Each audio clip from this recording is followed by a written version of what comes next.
Great to see everybody here today. It's a beautiful sunny winter day out there, and I certainly hope that as we've come together to worship God that you've been encouraged and edified by that worship today. As we've put it before God, we have laid it before His altar as a glory to Him and a sacrifice to Him. We know that our worship, our songs, and our prayers waft up to Him as a sweet aroma. Now, I know that a lot of you are visiting with us today. We have a lot of family members who are in town, just as we have a lot of our own members who are out of town visiting their family. So it is nice that for every empty seat that we would have had today, it's been filled by someone coming and visiting with us. And we're really honored by that. We're really pleased that you're here today. And I certainly hope that as a congregation, at least the skeleton crew of us that's here and not traveling right now, has made you feel really welcome among us. You are welcome. You are family here when you come together at East Shelby with us. And if you have any questions about the way that we worship, if you have any questions about God, about Jesus, the Holy Spirit, if you'd like to open up your Bible together and study with us, we absolutely would love to study with you. So there's a lot of things that you may find very memorable about our congregation, especially if you are a Christian and you're visiting here maybe for the first time. You know that we're friendly folks and we love to sing. We know that we certainly hope we've left a good impression on you. But more than anything else, there's one thing about East Shelby that's really memorable, that's really, really awesome, and it's our windows. Right? I mean, tell me back home that your church building has better windows than we do. Come on.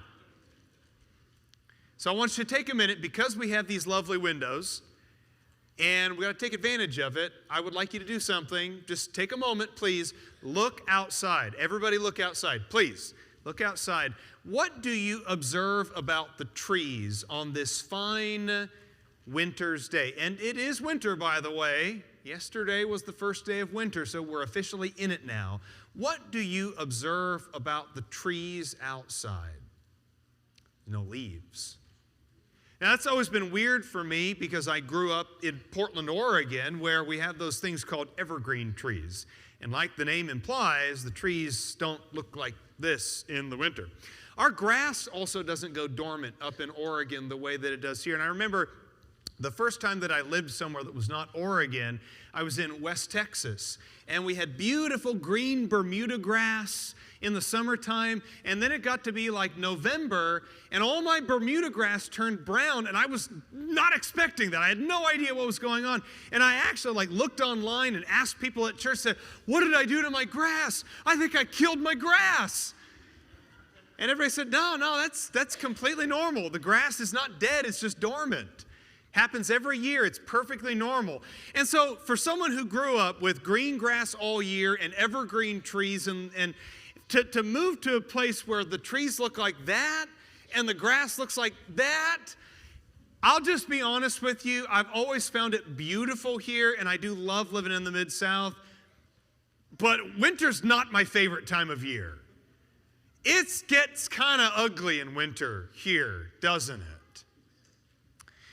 I want to talk about the woods in winter today. And specifically, I have 3 lessons that I want to bring out about the woods in wintertime, the spiritual lesson that is behind what we can see out of our windows on this chilly December wintry day. The first thing I want to look at is that life has its seasons.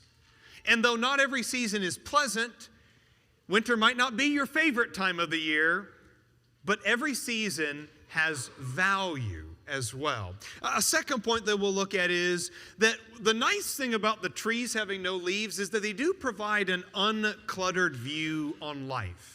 Things that you couldn't see before in June or July, well, you can suddenly see them now because all the leaves are gone, and it opens up the view.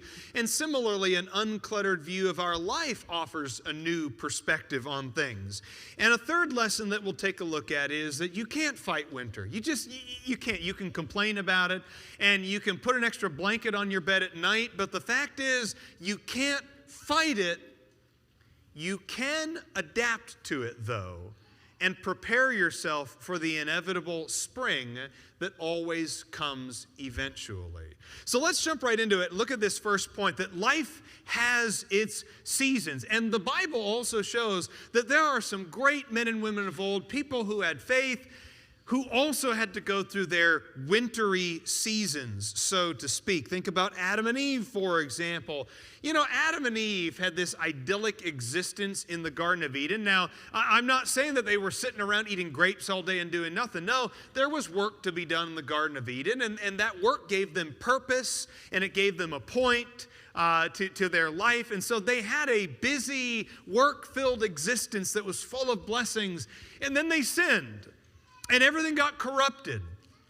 And they got kicked out of the Garden of Eden. And God told them in Genesis chapter 3, life is going to get a whole lot harder for you. There's going to be weeds, and the ground is going to fight you at every turn. And childbearing is going to be painful and sometimes tragic and traumatic. And yet life gets very, very hard.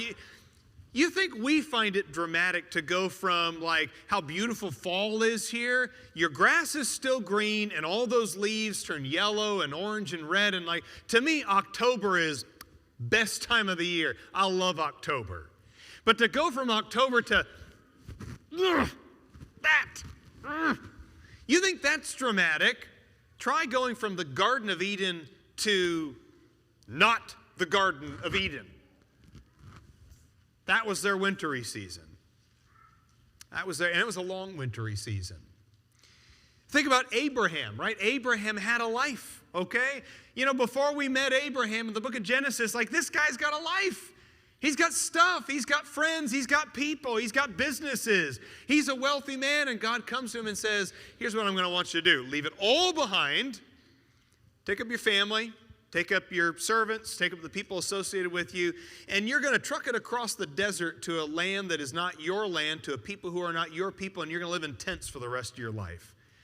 All with the distant promise that Hebrews chapter 11 says Abraham never got to see in his life come to full fruition, that your descendants are going to have a life flowing with, in a land flowing with milk and honey.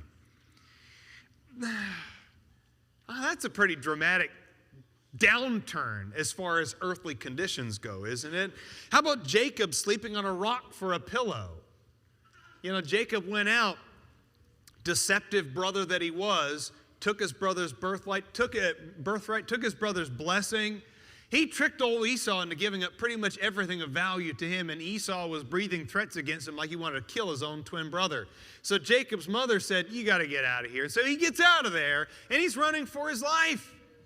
And there he is, using a rock for a pillow.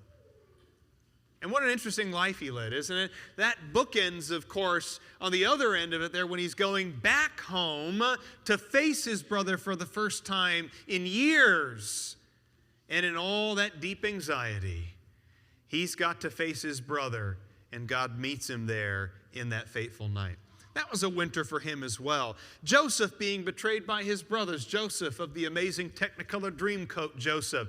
And there he is, favored by his father, loved by his father, enraging his brothers into jealousy, and they sell him off and claim that he was dead. That's a winter, isn't it? And that winter went on for a while too. Sold into slavery into Potiphar's household, accused of crimes that he did not commit, having to be sent into prison to the deepest, darkest dungeon.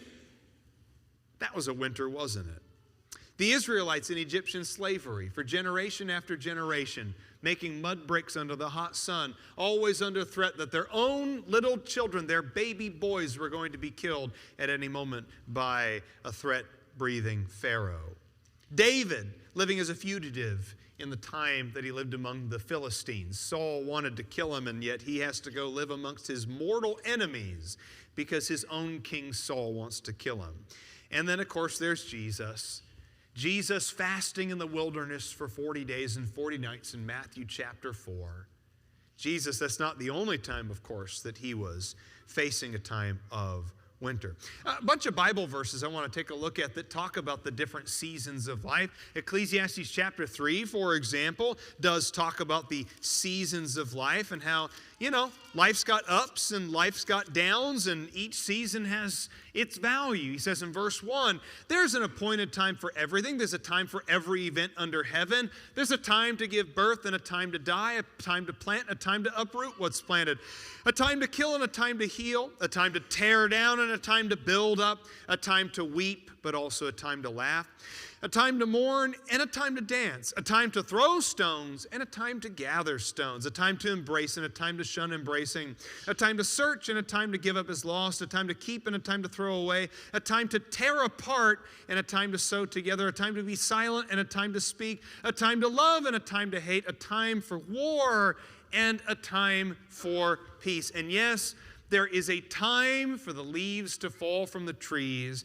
There is a time for the grass to grow dormant. There is a time for the sun to go down earlier and earlier and earlier, even unto 4 o'clock in the afternoon. There is a time for that. And not just literal winter. There is a time for a family to go through a rough patch. There is a time for a marriage to be pushed near to the breaking point. There is a time for parents to feel so exasperated and exhausted that they may even question why they got into this in the first place. There is a time for a church to look deep within itself and ask hard questions about how we came to this point. There's a time for winter, and not just the winter that happens outside, but the time that happens in our lives as well. There's a time for that. There's a time for that.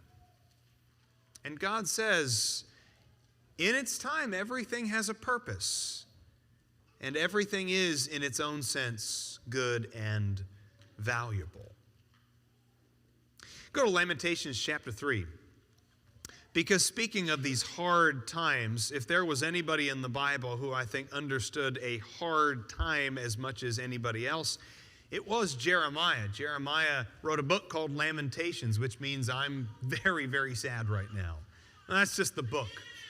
And he wrote Lamentations, and he made this statement in Lamentations chapter 3, beginning in verse 25, that when you're going through that wintry time, when life kind of has weighed down on you and you're facing consequences and it is hard and hard and hard again, Jeremiah says this about that difficult time in life. He says, the Lord is good to those who wait for him. This is Lamentations 3:25. To the person who seeks him, it is good that he waits silently for the salvation of the Lord. It is good for a man that he should bear the yoke in his youth. Let him sit alone and be silent, since God has laid it on him. Let him put his mouth in the dust. Perhaps there is hope. Let him give his cheek to the smiter. Let him be filled with reproach. For the Lord, look at verse 31, for the Lord will not reject forever. Look at that. Winter doesn't last forever. Now, when you're going through winter, it's rough.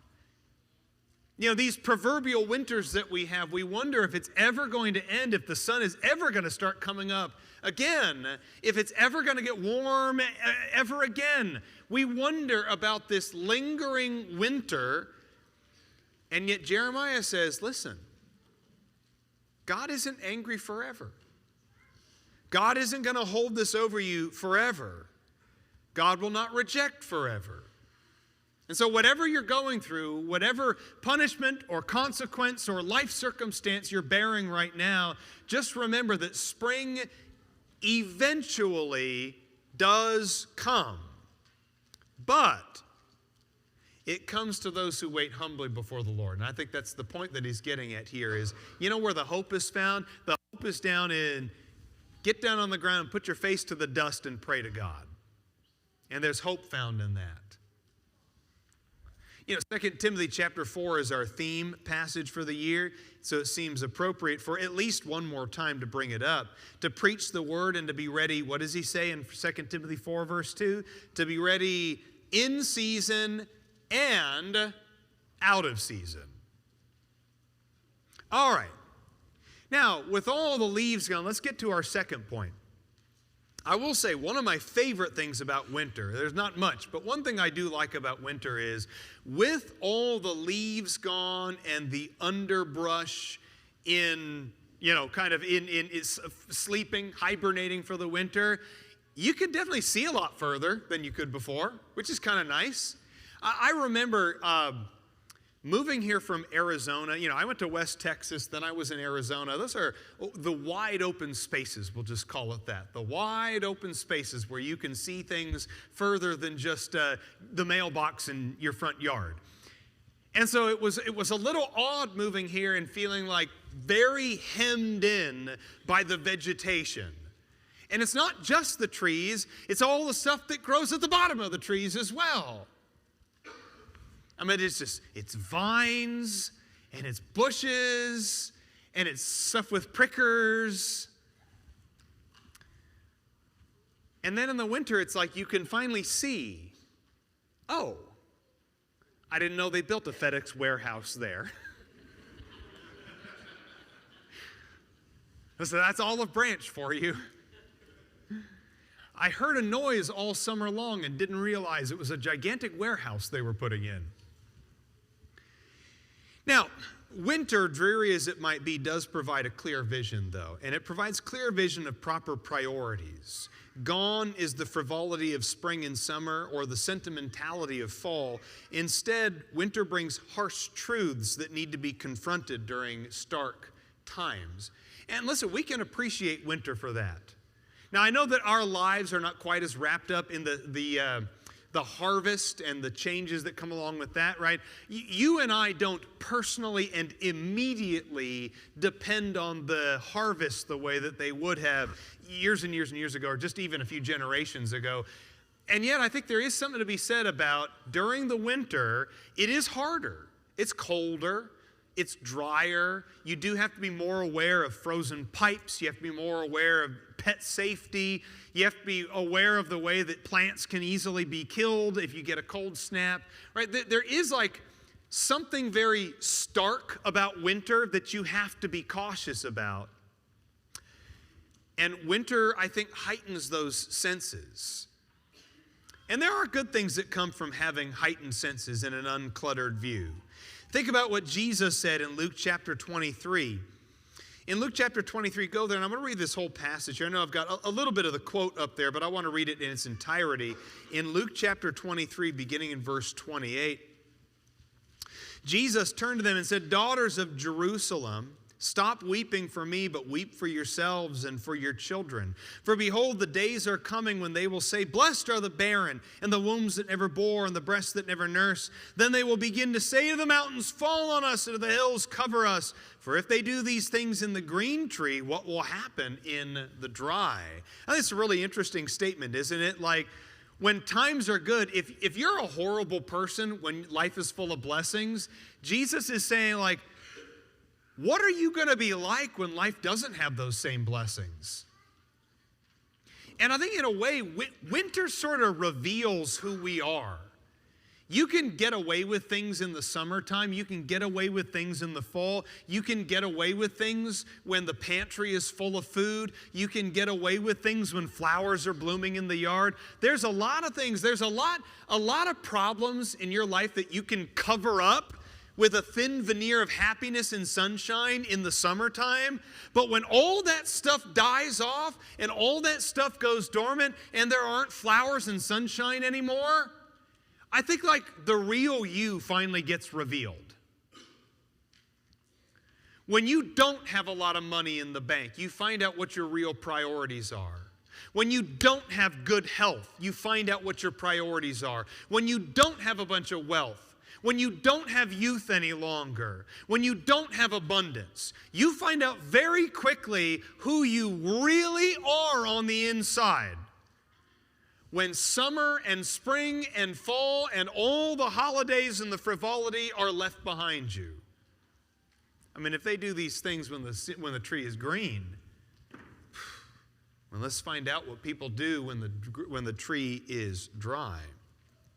Now, the audience that he was talking about, of course, was the Pharisees, the priests, the Herodians, the Romans, the people who betrayed him and left him for dead and sent him away for crucifixion. They were blinded to deeper spiritual truths because of their pride and their pretension and the glory of their summer life. In John chapter 9, for example, in verses 39 through 41, after Jesus heals a man who was born blind, some Pharisees come to him and say, "You're not saying that we're blind too, are we?" And Jesus confronts them about that as long as you're still in your sins, as long as you have not yet confronted the reality of your spiritual state, yeah, I would say you're blind. You're very much blind. Matthew chapter 23. Take a look at the sentiment that Jesus offers on the Pharisees in Matthew chapter 23.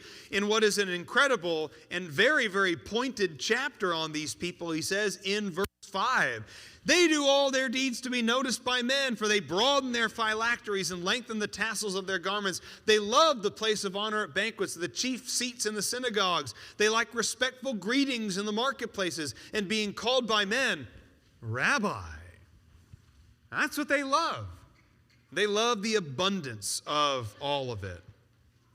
I remember earlier in the history of the Israelites, when the Assyrians and the Babylonians came and took them away into captivity, that captivity for Israel and Judah actually served the purpose of ridding the remnant of Israel of all their idolatrous practices. And that's what it took. It took the winter of Babylonian captivity to finally cure them of idolatry once and for all. That cure never would have happened if it hadn't been for the winter of their Babylonian captivity. And I wish that we had time to go through all these passages up on the screen. From the book of Hosea, for example, or Ezekiel chapter 36. Okay, go to Ezekiel 36. I can't not. It is my second favorite chapter in the book of Ezekiel, right? And you can't not go to your second favorite chapter in Ezekiel. I mean, come on. But he says in Ezekiel chapter 36, verse 29, this is God offering his own explanation for the Babylonian captivity, right? This is God saying, this is why Babylonian captivity is about to happen to you. This, right here. Moreover, I will save you from your uncleanness. I will call for the grain and multiply it. I will not bring a famine on you. I'll multiply the fruit of the tree and the produce of the field, that you may not receive again the disgrace of famine among the nations. And then you will remember your evil ways and your deeds that were not good, and you will loathe yourselves in your own sight for your iniquities and your abominations. And I'm not doing this for your sake, declares the Lord God. Let it be known to you. Be ashamed and confounded for your ways, O house of Israel. And on that day, verse 33, I'll cleanse you from your iniquities. I'll cause the cities to be inhabited, and the waste places will be rebuilt. He's saying, do you know why the Babylonian captivity happened? It's because I'm trying to save you from yourself. I'm trying to save you from the mess that you've made. I'm trying to save you from your indulgence, your abundance, your idolatry, your immorality. And if it takes dragging you by the scruff of your neck to the river Chebar, where you may never see your home again, and you'll never see the temple the way it once was when Solomon built it so long ago, if that's what it takes for you to finally become the people that I need you to be, then that's what I'm going to do. And we thank God for our winters, because sometimes winter is what I need to get me out of the frivolity and wastefulness and indulgence of my life. Deprivation often brings a heightening of our senses. Literally, in a time of winter, think about what deprivation does. When you are trying to survive, right? When food is scarce, when the weather is awful, when starvation and exposure and death from those things is around every corner, we focus more. We fight harder. We run a little faster. We listen in the woods of winter a little bit more carefully. And when I'm going through a dreary winter period of my life, I need to approach it the same way. Consider, for a period of time, and let's get practical here, for a period of time, it can actually strengthen both my marriage and my faith to take some time off when it comes to physical intimacy. Paul brings that up in 1 Corinthians chapter 7. And in verse 5, he talks about how like a self-imposed period of intimacy, this self-imposed period of at least abstinence from that intimacy can actually build you up in your faith. And I mean, even if you're not talking in the context of marriage, 1 Thessalonians chapter 4 says, you always have a responsibility to abstain from sinful things. And that actually makes you a stronger Christian to abstain. Fasting, when it comes to like literally actually fasting, which is not a very common practice for us today. When you fast, it puts a spotlight on how important it is to need God and to not live by bread alone, as God says in Deuteronomy chapter 8, verse 3 of the wilderness wanderings of the Israelites. Paul talked about that thorn in the flesh in 2 Corinthians chapter 12, which we don't know exactly what that was.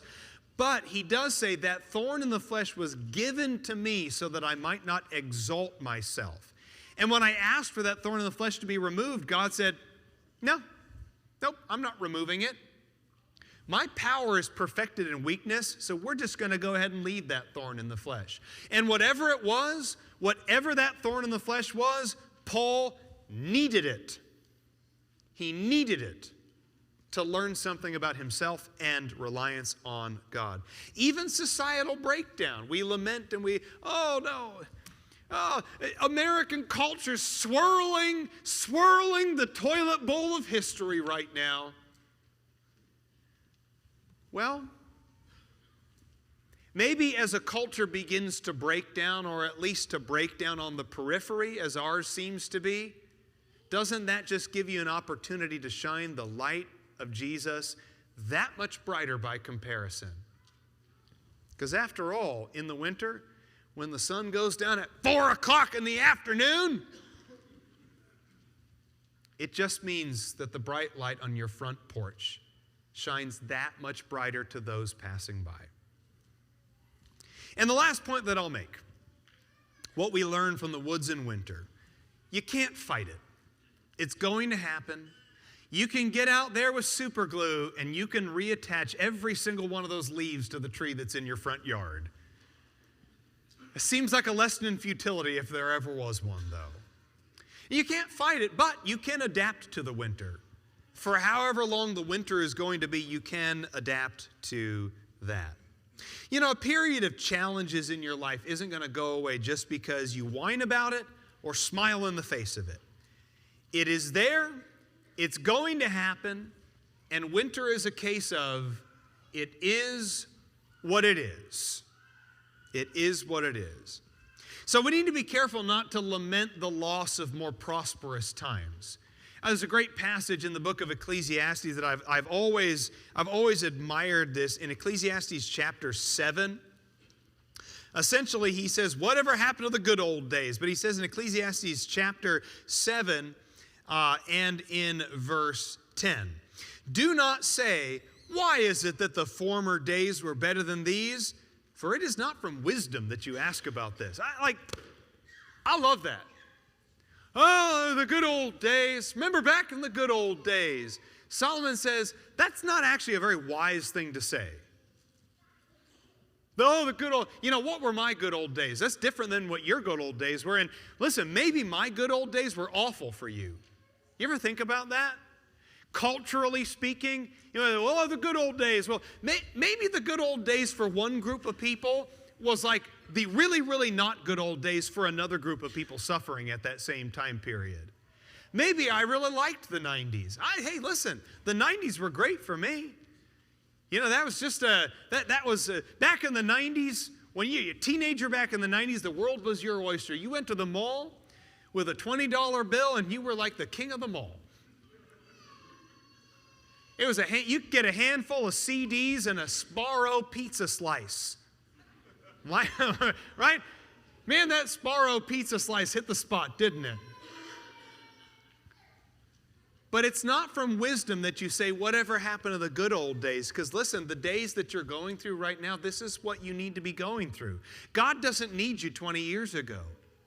He needs you right now. God doesn't care what you think about 20 years ago. You're not needed in the past any longer. The past is what it is. God needs you to be right here, right now, and then looking forward to the future and what you can do for God and for His people and for the lost today, right now. God needs you right now. And I'll tell you what, there are times where, and I've got it up on the screen, but there are churches out there that might as well print a business card up that says, such and such Church of Christ, and in quotations, we used to fill this building. Right? That might as well be on the business card for a lot of churches, right? Thinking about the past. Oh, remember back when we used to fill this building. If you're going through winter right now, whatever it is, family, marriage, a church, society, whatever it happens to be, we need to remember that fixation on the past is probably what ended up getting a lot of people killed in 70 AD. Jesus said in Matthew chapter 24, when it is Jerusalem's time for judgment and you see Rome coming, get out of town. But you know what a lot of people did? They didn't get out of town. And history shows that in 70 AD, when the Roman general Titus was there in Jerusalem, he burnt the city to the ground and killed everybody that he found, including those who huddled up in the temple. The last holdouts in the temple in Jerusalem, believing that if we just can last for a few more minutes, God will rescue us. And God never did. Or what about Lot's wife? She probably had a cushy, comfortable life there in Sodom. You know, husband's a successful businessman. They got their daughters married off to people in Sodom. And then the angels say, get out of town. And what could Lot's wife not do? She couldn't resist looking back at the past. And when she looked back at the past, she became a pillar of salt. The church needs to be an adaptable church. The church needs to be present and meet today's needs and challenges. And we need to be careful not to be married to something from the past just because it worked in the past and we did it in the past. And well, why don't we just keep doing it because it worked 50 years ago? And I'm talking about expedience, of course, but we need to be careful not to let our expediencies become inexpediencies to the work that we have to do right now today, simply because we're attached to the past. Don't hold on to some season of life to the detriment of everybody around you. Remember, kids are going to grow up. And when they grow up, they'll leave. And it's inevitable and it's going to happen. Remember that eventually your own parents are probably going to need taking care of. And you have to live for right now. Because there's people who need you today that maybe you're neglecting because you're holding on to something from the past. Start expecting from your body what is only reasonable to expect. Whatever your age is, whatever your condition is, whatever life experiences you've had, maybe it's time to just look at your own body and say, listen, it is what it is now, and I've got to be okay with that.